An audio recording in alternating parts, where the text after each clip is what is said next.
Hello guys, this is Prashant here और मैंने कराया हूँ कॉमर्स के क्लासेस आपके लिए बिल्कुल फ्री इस चैनल पे। तो चैनल को सब्सक्राइब करो और लग जाओ फिर तैयारी में। किस ईयर के हो आप? बीकॉम थर्ड ईयर के हो तो ये वीडियो आपके लिए हेल्पफुल है। फर्स्ट ईयर सेकेंड ईयर के हो तो फ्यूचर में आपको ये टॉपिक पढ़ना पड़ेगा या पढ़ सकता है।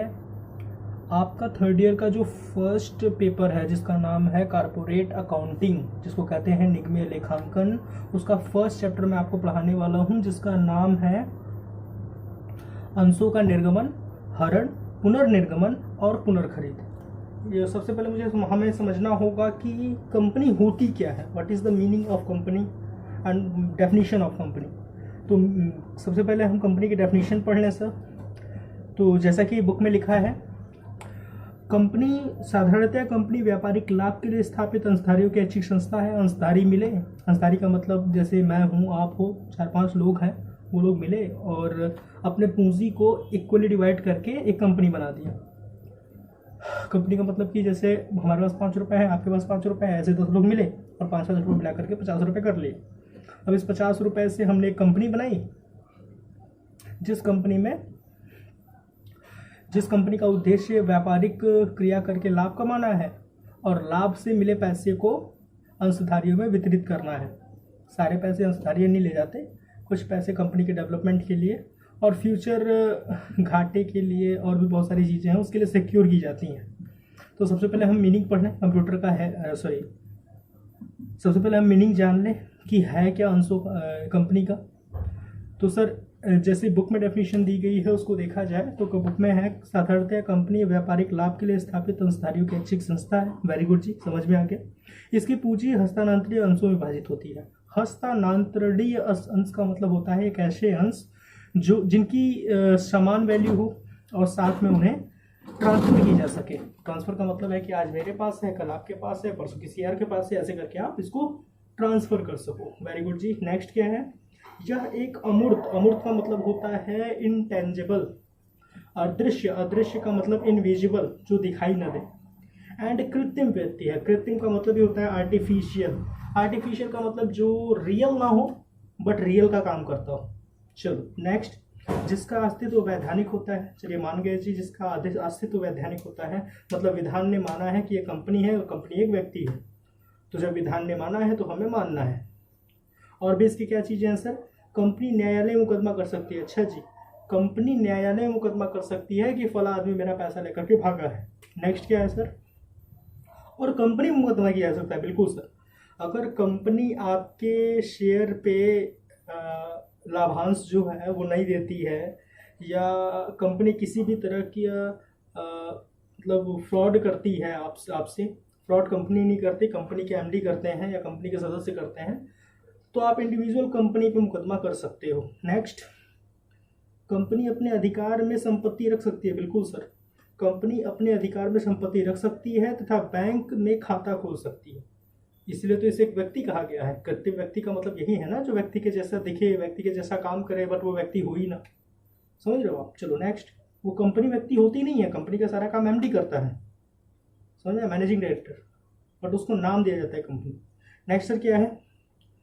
बैंक में खाता खोल सकती है। चलिए मान गए। नेक्स्ट, कंपनी का अस्तित्व तो उसके सदस्यों से पृथक होता है। क्यों सर? बिल्कुल पृथक होता है। मैं कंपनी नहीं हूँ सर, मैं कंपनी का एक सदस्य हूँ। कंपनी अलग है, मैं अलग हूँ। जब मैं और कंपनी एक हो जाएंगे तो फ्रॉड हो जाएंगे। सलोमन एंड सलोमन सन्स का नाम आपने सुना होगा। उन्होंने एक प्राइवेट कंपनी क्रिएट किया जिसमें अपने सदस्यों को ही शेयर होल्डर्स बना दिया और ऐसे कंपनी में फैमिली का फायदा करने के चक्कर में कंपनी को डुबो दिया। तो उस केस को पढ़ना इंटरेस्टिंग होगा। आइए थोड़ा सा आगे बढ़ते हैं। नेक्स्ट क्या है? कंपनी की अंश पूंजी छोटे छोटे अंशों में विभाजित होती है। बिल्कुल सर, अब कंपनी की जो अंश पूंजी है अगर वो 1000 रुपये है तो वो 1000 रुपये किसी एक व्यक्ति से अगर आप मांगोगे तो उसके ऊपर बर्डन ज़्यादा हो जाएगा, इसलिए तो इसे अंशधारियों का समूह कहा जाता है। तो जो कंपनी की अंश है वो छोटे छोटे पूंजी में डिवाइड होती है। कोई कंफ्यूजन नहीं है? Very good. नेक्स्ट आ गया हम, हाँ, कंपनी की अंश पूंजी छोटे छोटे अंशों में विभाजित होती है। और नेक्स्ट है सर कि कंपनी, हाँ, अंश के खरीदार को अंशधारी कहते हैं, जिसको इंग्लिश में शेयर होल्डर्स कहते हैं। तो जो अंश को खरीदता है ना उसे अंशधारी या शेयर होल्डर कहते हैं। नेक्स्ट, कंपनी के अंशधारी समय समय पर बदलते रहते हैं। अच्छा जी, कंपनी के जो अंशधारी हैं वो समय समय पर बदलते रहते हैं। इसका मतलब कि मुझे 10 शेयर लेने हैं, मैंने 10 शेयर लिया, मुझे लाभ कम मिला तो मैंने उस 10 शेयर को वापस कर दिया। जब उसका टाइम ड्यूरेशन खत्म हो जाता है तो मैं उस शेयर को चाहूँ तो वापस कर सकता हूँ, या उस शेयर को किसी और को देकर के पैसे ले सकता हूँ। तो ऐसा नहीं है कि मैं जीवन भर के लिए बंद गया। ठीक है सर। नेक्स्ट, समय समय बदलते रहते हैं, इसका आशय यही है। नेक्स्ट है कंपनी, लेकिन कंपनी निरंतर चलती रहती है, बिल्कुल सही, जब तक कि उसे भंग न कर दिया जाए। भंग न कर दिया जाए का मतलब कि जब तक कि उस पर कुछ इफेक्ट न डाला जाए। इफेक्ट का मतलब समझ रहे हैं आप? आपका घर चलता रहेगा, तब तक चलेगा जब तक आप उसमें हो, और आप नहीं हो तभी भी चलेगा, कोई दूसरा आके रहे। लेकिन अगर आप घर की ईंट दीवारें तोड़ दो तो क्या घर रहेगा? नहीं रहेगा सर। सेम कंडीशन कंपनी के साथ है, बट कंपनी की दीवारें नहीं टूटती। कंपनी के आंतरिक पूंजी को अगर आप हानि पहुंचाते हो, जिस कंपनी से जिस पैसे से कंपनी व्यापार करती है, उन सारे कंपनी के पैसों को या इधर उधर करके आप कुछ इंटरनल वो करते हो, प्रॉब्लम्स क्रिएट करते हो, तो ऐसी कंपनी में कंपनी को भंग करना माना जाएगा। ठीक है। नेक्स्ट सर, या कंपनी के द्वारा किए गए खर्चों को व्यक्तिगत खर्चों से जोड़ रहे हो आप, तो ये फ्रॉड है। आप अपने निजी स्वार्थ के लिए कंपनी का पैसे को यूज़ कर रहे हो, तो ये फ्रॉड है। तमाम सी चीज़ें हैं, इसको अगर आप यूज़ करते हो तो आप कंपनी का घाटा कर रहे हो, या आप अपनी कंपनी को डुबो रहे हो। नेक्स्ट सर क्या है? हाँ, तो मैंने बताया कंपनी की अंश पूंजी छोटे छोटे अंशों में विभाजित होती है। चलिए मान गए। अंश के खरीदार अंशधारी कहते हैं उसको, शेयर होल्डर्स, ये भी आप जान लिए। कंपनी के अंशधारी समय समय बदलते रहते हैं, जी सर बिल्कुल बदलते रहते हैं, लेकिन कंपनी निरंतर चलने वाली प्रक्रिया है, मतलब कंपनी निरंतर चलती रहती है। चलिए मान गए सर, जब तक कि उसे भंग न कर दिया जाए, ये भी सही है। कंपनी का कार्य एक सार्वमुद्रा के माध्यम से संपादित होता है। चलिए, सार्वमुद्रा क्या होता है? तो एक कॉमन सील होती है। जैसे मेरा अगर होम ट्यूशन ब्यूरो एक संस्था है, तो मैंने होम ट्यूशन ब्यूरो का एक कॉमन सील बनाया है। कॉमन सील अपना एक अलग अस्तित्व रखता है कि उससे समझ में आता है कि उसका एक अलग सार्वमुद्रा है। ये अपने सदस्यों से पृथक होता है, सदस्य अलग है, कंपनी अलग है। ये एक अपनी अलग वैधानिक अस्तित्व रखती है, यह अपने सदस्यों से पृथक होती है, इसका एक अपना सार्वमुद्रा होता है जिसको कॉमन सील कहते हैं। तो ये सारी चीज़ें कंपनी को व्यक्ति से दूर करती हैं। नेक्स्ट सर, मतलब समझाती है कि कंपनी अलग है, व्यक्ति अलग है। ऐसा नहीं है कि कंपनी व्यक्ति में काम नहीं करते, बट कंपनी है तो आर्टिफिशियल मैन, बट कंपनी का अपना एक अलग वैधानिक अस्तित्व होता है सर। ठीक है, आगे चलते हैं सर। नेक्स्ट है प्रोफेसर हैने क्या कहते हैं, ये भी सुन लीजिए। कंपनी विधान द्वारा निर्मित एक कृत्रिम व्यक्ति है। मैंने भी आपको बार बार बताया, कंपनी विधान द्वारा निर्मित एक कृत्रिम व्यक्ति है। यह एक पृथक वैधानिक अस्तित्व रखती है। अच्छा सर, ये पृथक वैधानिक अस्तित्व रखती है, ये भी मैंने बता दिया है। मतलब कंपनी अलग है, आप अलग हो, ये पृथक वैधानिक अस्तित्व रख रही है। Very good. इसको अविच्छिन्न उत्तराधिकार प्राप्त है। अविच्छिन्न उत्तराधिकार का मतलब होता है कि आपके बेटे के बेटे के बेटे के बेटे के बेटे भी इसको चला सकते हैं, अगर कंपनी नियम में कोई परिवर्तन ना आ रहा हो और कंपनी सतत रूप से चल रही हो। नेक्स्ट सर, ईमानदारी से चल रही हो। नेक्स्ट है, इसकी एक सार्वमुद्रा होती है, बार बार बताया मैंने, इसकी एक अलग कॉमन सील होती है। चलो, प्रोफेसर हैनी ने ये बताया क्या? कंपनी अधिनियम 2013 की धारा 220 के अनुसार इसकी परिभाषा क्या है सर? कंपनी अधिनियम 2013 की धारा 220 के अनुसार, 220 के अनुसार, अकॉर्डिंग टू कंपनी एक्ट 2013 सब एक्ट 2 ब्रैकेट में 20, कोई कंफ्यूजन नहीं है। चलो नेक्स्ट, कंपनी उसे कहते हैं जिसका समामेलन इस अधिनियम के अधीन अथवा इसके पूर्व के कंपनी अधिनियम के अधीन हुआ हो। सही कहा सर इन्होंने कहा है, या कंपनी अधिनियम 2013 की धारा 220 कहती है कि कंपनी हम उसे ही मानेंगे जो हमारे अंतर्गत रजिस्टर्ड हुआ हो या हमारे पूर्व के किसी भी कंपनी अधिनियम के अंतर्गत रजिस्टर्ड हुआ हो। सही है सर, हमारा लड़का तो वही है जो मेरा खून है या हमारे परिवार का खून है। चलो नेक्स्ट क्या है? आदर्श परिभाषा, आइडियल डेफिनेशन पढ़ लें इसकी। कंपनी अधिनियम द्वारा, कंपनी विधान द्वारा, चलो आइडियल डेफिनेशन का मतलब होता है एक ऐसी डेफिनेशन जिसे मैं भी सही कहूँगा, आप भी सही कहोगे, पापा भी सही कहेंगे, मम्मी भी सही कहेंगे। सॉरी गलती कर रहा था, अरे मतलब कुछ ज़्यादा हो गया। हाँ, आइडियल डेफिनेशन यह है कि कंपनी विधान द्वारा निर्मित, अपने सदस्यों से सर्वथा भिन्न, अस्तित्व रखने वाली, सार्वमुद्रा से युक्त, शाश्वत या अविच्छिन्न उत्तराधिकार की क्षमता से परिपूर्ण, प्राप्य सीमित दायित्व की एक अमूर्त एवं अदृश्य कृत्रिम वैधानिक व्यक्ति है। कोई कंफ्यूजन? दोबारा रिपीट करता हूं, सुन लो। कंपनी विधान द्वारा निर्मित, अपने सदस्यों से सर्वथा भिन्न, सदस्य अलग है वो अलग है, अस्तित्व रखने वाली, सार्वमुद्रा से युक्त, शाश्वत या अविच्छिन्न उत्तराधिकार की क्षमता से परिपूर्ण, प्राप्य सीमित दायित्व की एक अमूर्त एवं अदृश्य कृत्रिम व्यक्ति, वैधानिक व्यक्ति है। इंग्लिश में बोले तो इंग्लिश में भी एक बार सुन लो। A company is an artificial person. एक कंपनी क्या है? आर्टिफिशियल पर्सन है। नेक्स्ट, क्रिएटेड बाय लॉ, जिसे क्रिएट किया गया है किससे? लॉ से, and having a separate entity with a perpetual successions and a common seal. ये कहा है प्रोफेसर हैने ने। एक बार फिर से सुन लो। A company is an artificial person. Company एक आर्टिफिशियल पर्सन है।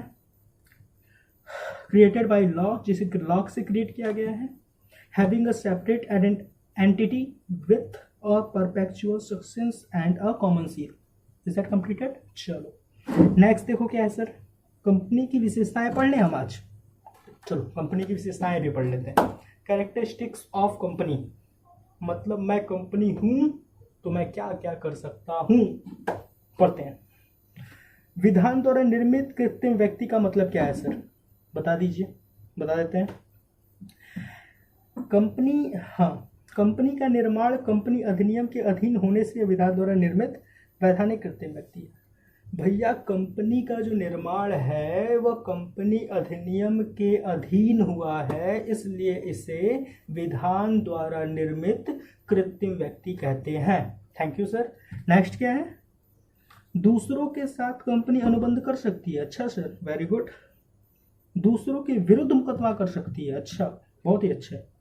और दूसरों के द्वारा इस पे विरुद्ध मुकदमा भी किया जा सकता है। कहने का मतलब यह है कि कंपनी चाहे तो आपके विरुद्ध मुकदमा कर सकती है, आप कंपनी के विरुद्ध मुकदमा कर सकते हो। एज एन आर्टिफिशियल मैन की तरह यह रोल कर सकता है। चलो नेक्स्ट क्या है सर? स्थायी अस्तित्व, perpetual existence. Okay, perpetual existence पढ़ते हैं इसका। स्थायी अस्तित्व, कंपनी का जीवन उसके अंशधारियों के जीवन पर निर्भर नहीं करता। ये तो मैंने पहले भी समझाया था आपको, समझे ही नहीं। कंपनी का जो अस्तित्व है ना वो उसके अंशधारियों के जीवन पर निर्भर नहीं करता है। किसी अंशधारी के द्वारा अंशों के हस्तांतरण कर देने या मृत्यु या पागल या दिवालिया हो जाने से कंपनी का अस्तित्व प्रभावित नहीं होता। मैंने अंश लिया है 4, मान लो रिलायंस कंपनी के शेयर हैं, 755 रुपए का एक शेयर है। मैंने 2800 कुछ रुपए का शेयर 4 ले लिया। अब वो जो शेयर मैंने लिया है ना सर, 3000 कुछ रुपए का पड़ेगा ना। 7 चौक 28, 5 चौक 20, 3000 और 5 चौक 20, 3020 रुपए का। 3020 रुपए का 4 शेयर मैंने ले लिया रिलायंस का, और मैंने उस शेयर को अपने पिताजी को या अपने भाई को हस्तांतरण कर दिया। ठीक है, आपको ये पता है ना शेयर के लिए डीमैट अकाउंट क्रिएट करना पड़ता है। हाँ, चलो नेक्स्ट क्या करते हैं? समझ में आया नहीं आया? हाँ सर। तो अगर हम अपनी कंपनी के शेयर को किसी दूसरों को हस्तांतरण कर देते हैं तो इससे कंपनी पे कोई प्रभाव नहीं पड़ता। तो यही ये समझा रहे हैं बेसिकली कि किसी अंशधारी के द्वारा अंशों के हस्तांतरण कर देने पर या पागल या मृत्यु या दिवालिया हो जाने पर कंपनी के अस्तित्व पर कोई प्रभाव नहीं पड़ता। सही है सर। कंपनी अधिनियम 2013 की धारा 9 के अनुसार समामेलन की तिथि से कंपनी शाश्वत उत्तराधिकार वाली हो जाती है। कंपनी का समामेलन हो गया, इसका मतलब कंपनी शाश्वत उत्तराधिकार वाली कंपनी हो गई। नेक्स्ट, अलग स्वतंत्र अस्तित्व, सेपरेट इंडिपेंडेंट एंटिटी क्या होती है? सेपरेट इंडिपेंडेंट एंटिटी क्या होती है सर? तो कंपनी का अस्तित्व उसके सदस्यों के अस्तित्व से पृथक होता है। मान लेते हैं कंपनी द्वारा किए गए कार्यों के लिए कंपनी स्वयं उत्तरदायी होती है। ये भी सही है सर, आप करोगे तो आप भुगतोगे, ऐसे कंपनी करेगी तो कंपनी भुगतेगी। कंपनी की संपत्ति कंपनी की होती है। अच्छा सर, होती तो कंपनी की नहीं है क्योंकि वो खाएगा थोड़ी या उस पैसे को कुछ करेगा थोड़ी, लेकिन कंपनी की संपत्ति कंपनी को इसलिए कहा जाता है क्योंकि इसके लाभ हानि का सारा ठेका जो है वो कंपनी संभालती है। भैया मैंने कंपनी स्टार्ट किया, कंपनी देखो जो कंपनी के बारे में सोचते हैं स्टार्ट करने के बारे में तो उसको कहते हैं प्रवर्तक। प्रवर्तक ने क्या किया, कंपनी को स्टार्ट किया। स्टार्ट जैसे ही किया, जैसे ही उसका समामेलन हुआ, कंपनी अलग, समामेलन करने वाले अलग, समझ गए। रजिस्ट्रार ने उसका रजिस्टर्ड किया, कंपनी अलग हो गई, उसका एक अपना अलग अस्तित्व हो गया। जिसको खोलने का स्वप्न देखा था वो कंपनी से पृथक हो गया। हाँ, उसका एमडी बन सकता है या संचालकों के सदस्यों का मेंबर बन सकता है। समझ में आया? एक दिन में कितना पढ़ाऊंगा यार, चलो आगे देखते हैं। सीमित दायित्व। सीमित दायित्व का मतलब होता है लिमिटेड लायबिलिटी। लिमिटेड लायबिलिटी क्या होती है सर? कंपनी के सदस्यों का उत्तरदायित्व उनके द्वारा लिए गए अंशों के मूल्य तक सीमित रहता है। कंपनी के सदस्य अपने अंशों पर अदत्त राशि के लिए उत्तरदायी होते हैं। हाँ सर, मैंने कंपनी का अंश लिया और वो अंश पड़ा 755 रुपये का, तो जब तक 755 रुपये पूरे पेड नहीं हो जाते तब तक मैं उत्तरदायी हूँ कंपनी का कि मैं उसको उतना पैसा दूँ। ठीक है सर। अलग अलग टाइप के होते हैं, कुछ ऐसे भी होते हैं जो कंपनी के शेयर का पेमेंट चुकाने के बाद भी उत्तरदायी होते हैं। वो अलग अलग शेयर्स के बारे में हम लोग पढ़ेंगे आगे, लेकिन इतना समझो कि सीमित दायित्व का मतलब यही होता है लिमिटेड लायबिलिटी, जिसका अर्थ यह है कि कंपनी के सदस्य का उत्तरदायित्व उनके द्वारा लिए गए अंशों के मूल्य तक सीमित रहता है। चलिए सर, 755 रुपये का मैंने रिलायंस का शेयर दिया, तो 755 रुपये देने तक मैं कंपनी का क्या रहूँगा, लिमिटेड लायबिलिटी के दायरे में रहूँगा। नेक्स्ट क्या है सर? कंपनी के सदस्य अपने अंशों पर अदत्त राशि के लिए उत्तरदायी होते हैं। जी सर, बिल्कुल होते हैं। सार्वभौम मुद्रा क्या है sir? Common seal. Next topic, next जो हेडिंग है वो है सार्वभौम मुद्रा, जिसको कॉमन सील कहते हैं। तो कॉमन सील के बारे में हम ये जानते हैं सर कि कंपनी की सार्वभौम मुद्रा कंपनी के हस्ताक्षर या इसके अस्तित्व का प्रतीक है। जैसे हमारे अस्तित्व का प्रतीक हमारा सिग्नेचर होता है, वैसे ही कंपनी का अस्तित्व का प्रतीक कंपनी का एक कॉमन सील होता है, जिसको सार्वभौम मुद्रा कहते हैं। नहीं देखा? देखो, ये देखो, ये जो है ना ऐसे ही बना होता है, सबका अलग अलग होता है, तो छोटी सी उसका ऐसे वो होता है ना, जो कंपनी के नेम और फ्रेम के साथ होता है, उसको कॉमन सील कहते हैं, जिसको सार्वभौम मुद्रा कहते हैं। ठीक है, आगे बढ़ते हैं। हस्तांतरण योग्य अंश। हस्तांतरण योग्य अंश का मतलब होता है, ये मैंने बता दिया ना, कंपनी के सार्वभौम मुद्रा कंपनी के हस्ताक्षर एवं उसके अस्तित्व का प्रतीक है। यह कंपनी रूपी कृत्रिम व्यक्ति के हस्ताक्षर है। जी सर। कंपनी अपनी सार्वभौम मुद्रा में व्यापार संचालित करती है। बिल्कुल सर। कंपनी की जो हस्ताक्षर है ना वही सार्वभौम मुद्रा होती है, शील जो उसकी कॉमन सील होती है वही होती है। जी, नेक्स्ट क्या है सर? हस्तांतरण योग्य अंश। Transferability of share. ट्रांसफरेबिलिटी का मतलब होता है अपने अंशों को हस्तांतरण करना एक दूसरे के साथ। कैसे होगा देख लेते हैं। कंपनी विधान के अनुसार सार्वजनिक कंपनी के प्रत्येक सदस्य को अपनी अंश पूंजी के हस्तांतरण का अधिकार होता है। कंपनी विधान ने बताया है कि सार्वजनिक कंपनी के प्रत्येक सदस्य, अगर मैंने सार्वजनिक कंपनी का शेयर परचेज किया है तो हमें ये अधिकार है कि हम उस अंश को हस्तांतरण कर दें। ठीक है सर। इससे कंपनी के अस्तित्व या संचालन पर कोई प्रभाव नहीं पड़ता। बिल्कुल। मेरे पास 100 रुपये है, मैंने अपने छोटे भाई को 1 रुपया दे दिया। अब वो 1 रुपये का जो अंश है वो अपने पास रखे या अपनी छोटी बहन को दे दे, मुझे उससे कोई मतलब नहीं। मैंने तो 1 रुपया लिया है ना, 1 रुपये का सर्टिफिकेट उसको दिया है। लेकिन कुछ इसके टर्म एंड कंडीशंस होते हैं। अगर आप मतलब शेयर को ट्रांसफ़र कर रहे हो तो ट्रांसफ़र फॉर्म भरोगे ताकि समझ में आए कंपनी को कि अब वो मिस्टर वर्मा के पास नहीं, मिस्टर शर्मा के पास है। तो ये सारी चीज़ें हैं। नेक्स्ट क्या है सर? हस्तांतरण योग्य अंश हमने पढ़ लिया। इससे कंपनी के अस्तित्व या संचालन पर कोई प्रभाव नहीं पड़ता। बिल्कुल सही। लोकतंत्रीय प्रबंध क्या होता है? लोकतंत्रीय प्रबंध का मतलब होता है डेमोक्रेटिक मैनेजमेंट। कंपनी का प्रबंध प्रजातंत्र पर आधारित होता है। जो कंपनी का मैनेजमेंट है ना वह प्रजातंत्र के आधार पर किया जाता है। क्या है सर प्रजातंत्र? कंपनी के सदस्य अपने वोट से संचालन मंडल का चुनाव करते हैं। जो कंपनी के सदस्य हैं, सदस्य कौन है? अंशधारी ही तो सदस्य हैं। अंशधारी हो गए, डिबेंचर होल्डर हो गए, शेयर होल्डर हो गए, ये सारे क्या है? और कंपनी के जो प्रोमोटर्स हो गए हैं, जो कंपनी के संचालक मंडल के सदस्य हो गए, यही तो हैं। तो कंपनी के सदस्य अपने वोट से संचालक मंडल का चुनाव करते हैं। चलिए सर, कंपनी का प्रबंध संचालक मंडल करते हैं। कंपनी का प्रबंध कौन करता है? कंपनी का प्रबंध संचालक मंडल करता है। Very good. कंपनी एक नागरिक नहीं है, ऐसे कैसे कह दिए सर? अभी तो आप बोल रहे थे कंपनी के कृत्रिम व्यक्ति है, उसको वोट देने का अधिकार होता है। नहीं, उसको वोट देने का अधिकार नहीं होता, लेकिन वह अपने हस्ताक्षर से तो व्यापार संचालित करती है ना, जो उसका कॉमन सील होता है। तो आपने तो बोल दिया कि कंपनी एक कृत्रिम व्यक्ति है, तो फिर आप यहाँ कि ये क्यों बोल रहे हो कि company is not a citizen. देखते हैं क्या मामला है सर।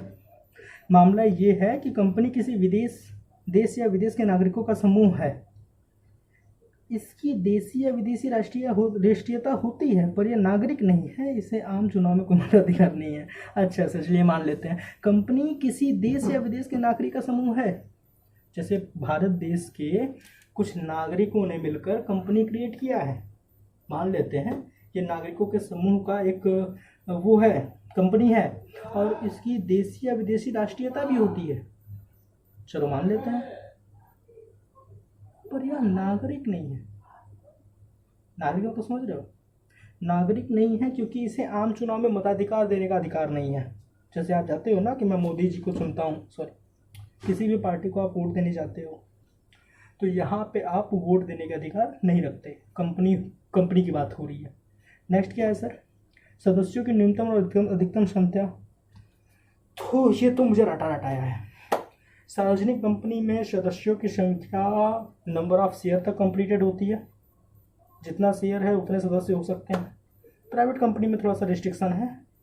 2017 में हम लोगों ने जब पढ़ा था इसको, नहीं 16 में, तो उस टाइम में 2 से 50 थी, बट न्यू बुक जब एडिशन आई थी तो 2 से 200 हो गई थी सदस्यों की संख्या। तो पढ़ लेते हैं इसमें क्या लिखा हुआ है।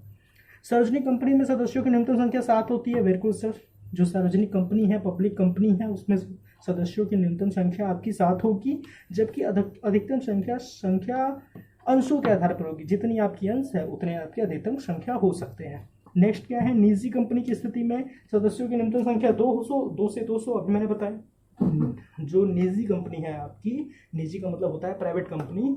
अगर आपकी प्राइवेट कंपनी है तो उसमें सदस्यों की संख्या 2 से 200 हो सकती है। वेरी गुड जी। नेक्स्ट क्या है, कंपनी की समापक या समाप्ति। कंपनी की समाप्ति का अर्थ है वाइंड अप ऑफ कंपनी। पढ़ते हैं इसको। कंपनी का निर्माण कंपनी अधिनियम के अनुसार होने के कारण इसका समापन भी इसी अधिनियम के प्रावधानों के अनुसार होता है। ये है बहुत बड़ी सी चीज़ें, अभी आगे हम लोग डिस्कस करेंगे इसके बारे में। मैंने छोटे से में समझाया है, देख लो। अगर कंपनी को विधान ने बनाया है तो इसे नष्ट भी विधान ही करेगी। अब ये 2 तरह से हो सकती है यार, तुमने पूंजी नहीं लौटा पाए तो तुम दिवालिया हो जाओ, और तुम अगर पूंजी लौटा पा रहे हो तो कंपनी के रूल और रेगुलेशन देखा जाएगा, उस हिसाब से तुमको हटा दिया जाएगा। तो यही इस एक लाइन में इसने समाप्त कर दिया कि कंपनी का निर्माण कंपनी अधिनियम के अनुसार होने के कारण इसका समापन भी इसी अधिनियम के प्रावधानों के अनुसार होता है। तो भैया इससे मुझे भी हेल्प मिला कुछ नेट के लिए। और नेक्स्ट डे में आपको पढ़ाऊंगा कंपनी की प्रकृति, जिसको कहते हैं nature of company. For watching this video, Prashant Verma नाम है मेरा। चैनल को आप चाहें तो सब्सक्राइब कर सकते हैं। नेक्स्ट वीडियो का वेट करो। आई होप कि मैं कल ही लेकर